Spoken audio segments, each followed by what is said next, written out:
So my favorite thing about the Excel Thanksgiving feast is honestly all of the hard work that goes on in the background leading up to the event. So getting to see our students with their teachers and the parapros, getting ready in class and preparing everything from the centerpieces to the food dishes, working hard, getting creative. And just, yeah, knowing all the hard work that goes on in the background really makes today a special day.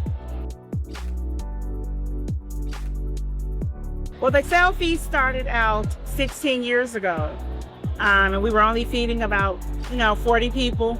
It was started out as being a culminating event for our students, for them to be able to practice appropriate table conversations, for them to be able to share their culture, different meals and things that they experience at home. We budget, we find menus, we go out into the community and we shop, because a lot of our students require those functional daily life skills.